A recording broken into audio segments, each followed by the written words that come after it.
All right, hi guys. Hi. All right, let's start with an easy one. Can each of you tell me who you play with a brief description of your character, in any order? Brief description. Okay.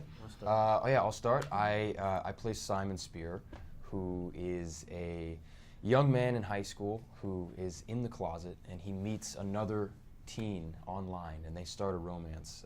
And I think that he's kind of a fascinating guy. He has an interesting character arc. To see him live a sort of perfectly manicured life, which has just been built to hide his secret, and to see all that get turned on his head is an interesting arc. But he's a normal, sort of regular high schooler trying to find where he fits into the world. Awesome. I play Leah Burke. Leah has been best friends with Simon for 10 years, and the same with Nick. Leah is, I'd say, she's got a little bit of a hard external shell, and that comes out when she's in situations that she's not familiar with. But when she's with Nick and Simon, it's vulnerable and happy. And I think 2 words I would use to describe her are fiercely vulnerable. And throughout the film, I think her journey is going from this consistency that she's had for 10 years to having her one consistent, Simon, suddenly be the thing that isn't so consistent anymore. Cool. I'm George, obviously, and I play Nick Eisner, who is an all-around good dude and best friend to both Leah and Simon's characters. And I'm a type of guy who wears his emotions on his sleeves and just obliviously honest. And I'm just along for the ride, and I'm just here to, help. I'm going through my stuff too, but that's enough. You know. Yeah. I play Abby Suso. She's the new girl in school. She's got a lot going on in her personal life, but when she meets her friends, she is honest and real and supportive and very loving when it comes to her friends. On screen, you have a great kind of camaraderie. It feels like you've been friends for a long time. Now, am I right in thinking off screen, did you know each other at all before you started shooting? Definitely not. Nah. No. Nah. Actually, I knew Logan Miller before, who plays Martin. But I think all of us met for the first time in Atlanta. Yeah. And we had about a week of rehearsal beforehand to get some of the jitters out, be in a space where we can try things and rehearse and have conversations. But yes, this is a long-winded answer to say no, we did not know each other before we started filming. That's good. Yeah.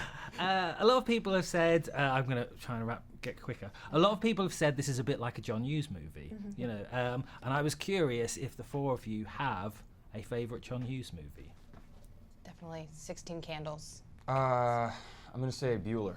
Ooh. Ferris Bueller, yeah. Bueller. I can't choose a favorite.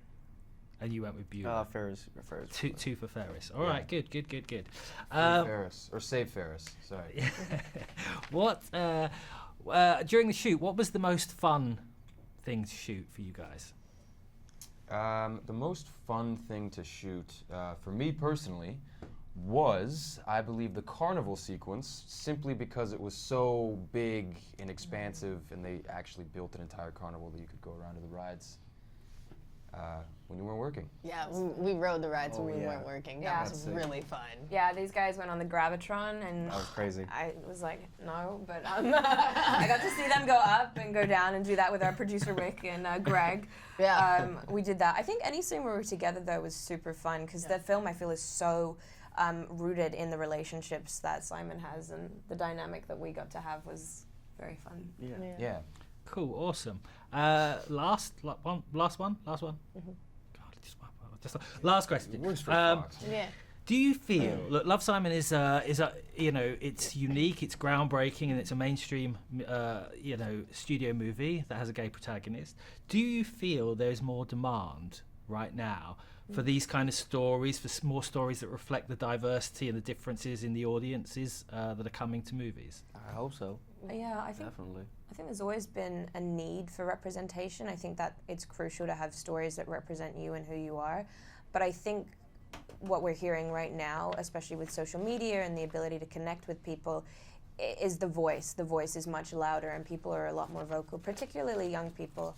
And I'd be the first to say that young people are very smart. They're very educated, and they know what they want. And I think that they're going to like this. Yeah, and if they do like the film and they see it, I think they'll begin to see more of these stories being told. So I think that the impetus for this film is sort of to open the door, so to speak. Yeah. So I hope that people go to see this, and hopefully there are more stories of this nature that they'll be able to see in the future.